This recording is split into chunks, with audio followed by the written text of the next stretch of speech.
WBSSC group C এবং group D তোমাদের যে কোর্সটা যেটা চলছে তার পাশাপাশি আর একটা গুরুত্বপূর্ণ কথা বলছি। আজকে থেকে কিছু সিরিজ চলবে গুরুত্বপূর্ণ প্রশ্নগুলো যেগুলো তোমাদের গ্রুপ সি এবং গ্রুপ ডিতে জিজ্ঞাসা করতে পারে স্যাররা ইন্টারভিউ হলে। আর বিশেষ একটা গুরুত্বপূর্ণ বিষয়, সেখানে কিন্তু তোমরা কিন্তু আগেও বলেছিলাম, এখনও বলবো, আর ক্লাসের যেগুলো আর কি প্রশ্ন অ্যানালাইসিস করব সেখানের মধ্যে এই বিষয়গুলো আরও গুরুত্ব সহকারে বলে দিচ্ছি।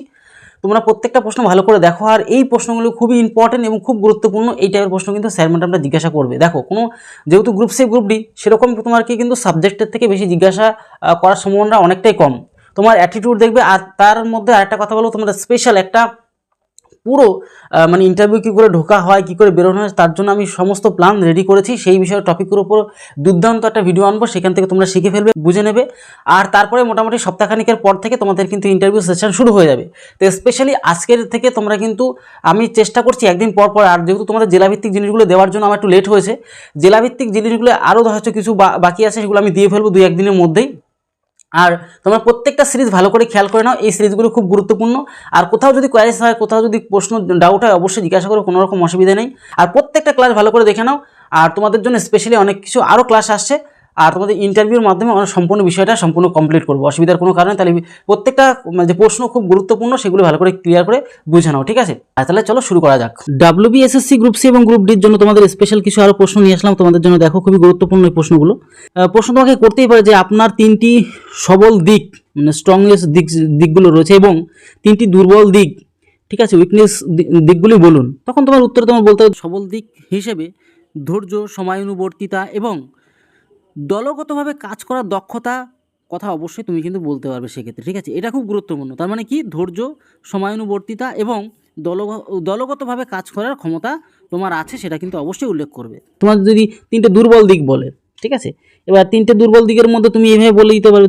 দুর্বল দিক বলার সময় কিছু বলুন যা নৈতিকতা নয়, মানে নৈতিকবাচক নয়, মানে যেন এটা নেগেটিভ না ফেলে তোমার, মানে আর কি ওইখানে প্রশ্নটার মধ্যে, ঠিক আছে, উত্তরের মধ্যে। মানে তুমি এমন কিছু বলে ফেলছো না নিজেকে যে তোমাকে মানে স্যার ম্যাডামরা ভাবে যে একে স্কুল মানে আর কি জবে নিয়ে লাভ কি। মানে তুমি যদি বলো যে আমার কোথাও যেতে গিয়ে মানে কোনো বাসে গাড়িতে যেতে গিয়ে ভীষণ বমি পায়, আমি কোথাও গেলে হেনস্থা হয়ে যাই, নার্ভাস ফিল হয়ে যাই, এমনটা বললে কিন্তু চলবে না। এমন কথা বলবে নেগেটিভের মধ্যেই, কিন্তু সেটা যেন স্ট্রংনেস একটা দিক থাকে বা পজিটিভ একটা দিক থাকে, তখন তুমি এই কথাটা বলতে পারো যখন লেখা আছে।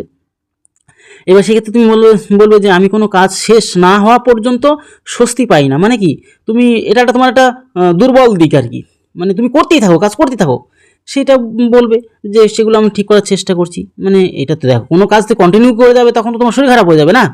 তো এই যে এমন একটা কথা বলবে যেখানে দাঁড়িয়ে মানে তুমি ভীষণ কাজ করতে পারো, এমন একটা মানে দিকটা যেন দেখায় আর কি, ঠিক আছে? কিন্তু তোমার শরীরের দিক থেকে খারাপ, কিন্তু তুমি সেগুলো পরবর্তীকালে ঠিক করে নেবে, এরকম একটা কথা বলবে। চলো, পরবর্তী যে প্রশ্নটা করতে পারে তোমাদেরকে, যে আপনাকে কেন আমরা এই চাকরির জন্য নির্বাচন করব। তোমাকে প্রশ্ন করতে পারে যে আপনাকে কেন আমরা এই চাকরির জন্য নির্বাচন করব, আপনার মধ্যে কি মানে গুণাগুণ রয়েছে। তখন তুমি বলবে স্যার, আমি মনে করি এই পদের জন্য প্রয়োজনীয় ধৈর্য, পরিশ্রম করার মানসিকতা এবং সততা আমার কাছে আছে। আমি নিয়ম মেনে চলতে ভালোবাসি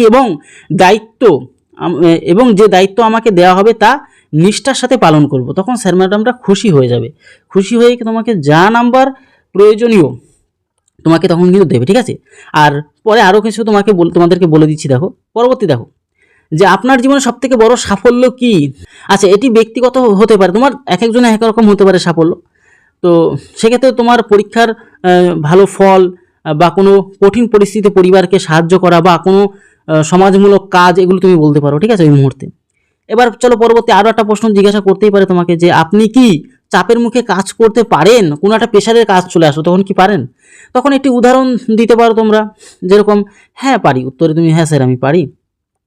উদাহরণ হিসেবে পড়াশোনার সময় বা পূর্ববর্তী কোনো কাজের সময় কম সময়ের মধ্যে বড় কাজ শেষ করার অভিজ্ঞতা তুমি শেয়ার করতে পারো। মানে একটা চাপের মুখে একটা ভালো কাজ করেছো, বা পাড়ার পুজো মণ্ডপে এরকম অনেকে হয় না যে এরকম কাজের পেশার বা বিভিন্ন ধরনের অনুষ্ঠান তোমরা নিজের দায়িত্ব সহকারে সেটাকে কমপ্লিট করেছো, ঠিক আছে, সেইগুলো তুমি অভিজ্ঞতা শেয়ার করে দিতে পারো। ভালো কিছু তুমি করেছো, সেগুলো তুমি কাউকে সাহায্য করেছো, সেসব কথা অবশ্যই সেখানে শেয়ার করে দিতে পারো। দেখো, স্কুলের প্রশাসন ও নিয়মাবলীর উপরে কিছু প্রশ্ন করতে পারে, যেরকম স্কুলের ড্রপ আউট, ঠিক আছে, এবং বা যেটা কিনা আমরা স্কুল ছুট সমস্যা কমাতে, মানে অনেকে যখন স্কুলে আসতে চায় না ঠিক মতন, ব্যাপার স্যাপার থাকে না, এই যে সমস্যা কমাতে আপনার ভূমিকা কি হতে পারে, যে যাতে ছেলেমেয়েরা প্রত্যেক দিনই প্রায় স্কুলে আসে, সেই তার জন্য মানে আপনি কি করতে পারেন, মানে এটা হতেই পারে সেক্ষেত্রে দাঁড়িয়ে। এবার মানে মোটিভেট করা ছেলে মেয়েদেরকে আর কি, যে তুমি গ্রুপ সি গ্রুপ ডিতে চাকরি করবে মানেই যে তুমি, বা স্কুলে করবে মানে যে তুমি ছেলে মেয়েদেরকে মোটিভ করবে, এমনটা মোটিভ করবে না এমনটা নয়, কিন্তু তাদেরকে অবশ্যই মোটিভ করবে। কী করে করবে দেখো, আমি ছাত্রছাত্রীদের এবং অভিভাবকদের সাথে বন্ধুত্বপূর্ণ আচরণ করব এবং স্কুলের পরিবেশকে আনন্দময় করে তোলার চেষ্টা করব, যাতে ছাত্রছাত্রীরা স্কুলে আসতে আগ্রহী হয়। ঠিক আছে, চলো পরবর্তী প্রশ্ন জিজ্ঞাসা করতে, নির্মল বিদ্যালয় অভিযান সম্পর্কে কি জানেন? এটি স্কুলের পরিচ্ছন্নতা বজায় রাখার একটি সরকারি উদ্যোগ। এর উদ্দেশ্য হলো শৌচাগার ব্যবহার, হাত ধোয়া এবং পরিষ্কার পানীয় জল নিশ্চিত করা। ঠিক আছে, এগুলো তুমি বলবে।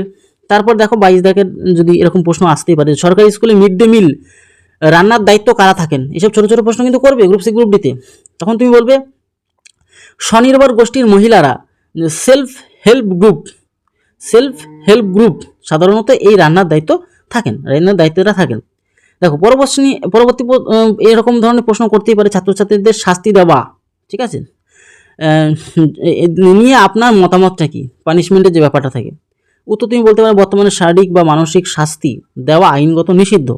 আমি মনে করি শাসনের চেয়ে স্নেহের মাধ্যমে ছাত্রছাত্রীদেরকে ভুল সংশোধন করা বেশি কার্যকর। এভাবে তুমি বলে দেবে। পরবর্তী যে পশ্চিমবঙ্গ এবং সাম্প্রতিক যে ঘটনাবলী, এগুলো থেকে পরীক্ষা আসতে পারে। ঠিক আছে, এক্ষেত্রে তুমি কিভাবে অ্যান্সারটা দেবে? পশ্চিমবঙ্গের সীমানা কোন কোন দেশের সাথে যুক্ত? তখন তুমি বলবে যে হ্যাঁ, অবশ্যই আমাদের পূর্ব দিকে বাংলাদেশ আছে, নেপাল আছে, আর ভুটান আছে উত্তর দিকে, মানে নেপাল ভুটান আমাদের উত্তরবঙ্গের দিকে রয়েছে। ঠিক আছে, সেক্ষেত্রে আমরা এইভাবে অ্যান্সারগুলো দেবো। এবার পশ্চিমবঙ্গের বর্তমান রাজ্যপালের নাম কি বলতে পারে? তখন এই যে এখানে ডক্টর সিবি আনন্দ বোস আগে ছিল, এখন বর্তমানেটা কে, আর এন রবি বর্তমানে। ঠিক আছে, এগুলো তোমাদেরকে সঠিকভাবে বলতে হবে। এবার পরবর্তীকালে দেখো যে লোকসভা এবং বিধানসভার মধ্যে পার্থক্য কি? লোকসভা হলো ভারতের সংসদের নিম্নকেন্দ্রীয়, এটা মানে কেন্দ্র সরকারের যে লোকসভা, সেখানে এটা নিম্নকক্ষ। আর বিধানসভাটা হলো আমাদের যে রাজ্যের যে আইনসভার নিম্নকক্ষ। ওটা কেন্দ্রের নিম্নকক্ষ লোকসভাটা, আর রাজ্যের নিম্নকক্ষ হচ্ছে বিধানসভা। আচ্ছা, চলো পরবর্তী প্রশ্ন দেখো। এখানে দেখো টেকনিক্যাল ও সিচুয়েশন বেস প্রশ্ন তোমাকে করতে পারে, তখন এরকম জিনিসগুলো কিন্তু অনেক সময় খেয়াল করা যায়। একটি ফাইল হারিয়ে গেল, আপনি কি করবেন? গ্রুপ সি মানে যেহেতু ক্লার্ক টাইপের পোস্ট, মানে পরীক্ষা, মানে তোমার জব, তো সেক্ষেত্রে কি উত্তর দেবে তুমি? বলে প্রথমে এই শান্তভাবে জায়গাটি পুনরায় খুঁজবো, না পেলে আমার ঊর্ধ্বতন কর্তৃপক্ষকে জানাবো এবং সেটি উদ্ধারের বা পুনরায় তৈরি করার চেষ্টা করব। বুঝতে পারলে? পরবর্তী গ্রুপ সির জন্য এরকম একটা প্রশ্ন করতেই পারে যে কম্পিউটারে কিবোর্ড যে শর্টকাটটা কি, যে কপি করি আমরা, তারপরে এবং যে পেস্ট করার যে কমান্ড কি, গ্রুপ সির জন্য করতে পারে প্রশ্নটা। উত্তর তোমার হবে কপি যদি করার সময় তখন Ctrl+C আমরা ক্লিক করি, এর পাশাপাশি পেস্টের জন্য Ctrl+V আমরা পেস্ট করি, তাই না? মানে কিবোর্ডের আমরা কিন্তু এগুলোকে টাইপ করলে এগুলো হয়ে যায় একসাথে। এবার পরবর্তীকালে আমাদের এই ধরনের প্রশ্ন জিজ্ঞাসা করতে পারে, কোনো বহিরাগত ব্যক্তি স্কুলে এসে গোলমাল করলে আপনি কি করবেন? মানে গ্রুপ ডির তোমাদের তো এই যে দায়িত্ব বেশি থাকে, তো সেক্ষেত্রে দাঁড়িয়ে উত্তর কি তোমাদের বলবে? আমি বিনীতভাবে তাকে শান্ত করার চেষ্টা করবো এবং অবিলম্বে প্রধান শিক্ষক বা TIC-কে বিষয়টি জানাবো। পরিস্থিতি নিয়ন্ত্রণের বাইরে গেলে নিরাপত্তারক্ষী বা পুলিশকে খবর দিতে বলবো আর কি। ঠিক আছে, দেখো পরবর্তী প্রশ্ন, আপনি কি কম্পিউটার চালাতে দক্ষ?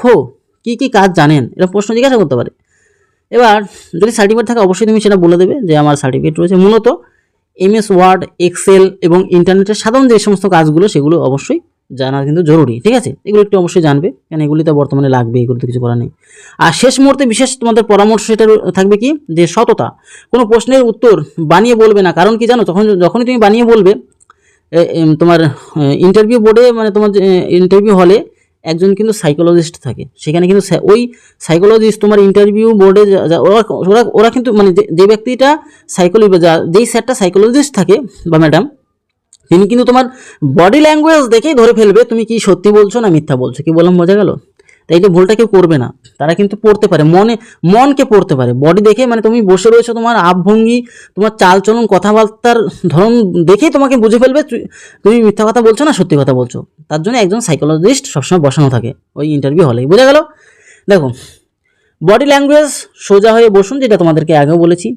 প্লাস তোমাদের স্পেশাল একটা ক্লাস আনবো, সেখানে একদম ফুল প্র্যাকটিক্যাল দেখাবো সমস্ত কিছু। তারপরে তোমাদের কিন্তু ইন্টারভিউ শুরু হয়ে যাবে অনলাইনের মাধ্যমে। এই সপ্তাহখানিকের মধ্যেই তোমাদের শুরু করে দেবো, কারণ আমি এখন প্রসেস চলছে, প্রত্যেকটা জেলার প্রসেস প্রায় শেষ হতে যাচ্ছে। তারপরে তোমাদের কিন্তু আমি ইন্টারভিউ নেওয়া শুরু করে দেবো, ঠিক আছে? আর তোমাদেরকে এক করে জানাবো, অসুবিধার কোনো কারণ নেই। বসুন, টেবিলের উপর হাত রাখবেন না, কোলের উপর স্বাভাবিকভাবে তোমার হাতটা রাখতে হবে, এবং ভাষা স্পষ্ট এবং মার্জিন ভাষায় কথা বলুন, ঠিক আছে? স্পষ্ট এবং মার্জিন কথা বলুন। প্রয়োজন ছাড়া ইংরেজি শব্দ ব্যবহার না করাটাই ভালো, ঠিক আছে? কেন ইংলিশ সেখানে অত প্রয়োজন, বাঙালি আমরা বাংলা ভাষায় একদম পরিষ্কার ভাষায় কথা বলবো, যাতে করে কোনো সমস্যা ক্রিয়েট না হয়, ঠিক আছে? ওখানে তো এই হচ্ছে টোটাল বিষয়। আজকের ভিডিওতে সমস্ত আলোচনা করে দিলাম। তোমরা এক এক করে আশা করি সমস্ত জিনিসগুলোকে অ্যানালাইসিস করবে, এবং এর পাশাপাশি তোমাদের জেলাভিত্তিক ওই দুই একটা ক্ষেত্রে আমি খেয়াল করেছিলাম যে দিকগুলো, মানে কোনো জেলার উত্তর দিকে কি আছে, দক্ষিণ দিকে, আমি ওগুলো দুই একটা ডাটা মিস্টেক হয়েছিল, ওগুলো আমি আবার পুনরায় ঠিক করে দিচ্ছি, ঠিক আছে? ওই জায়গাগুলো আরেকবার তোমরা কিন্তু খেয়াল করে নেবে, ঠিক আছে? তাহলে ভিডিওটা এলো, তত সময় পরিবারের সাথে ভালো থেকো, সুস্থ থেকো। জয় হিন্দ, জয় ভারত।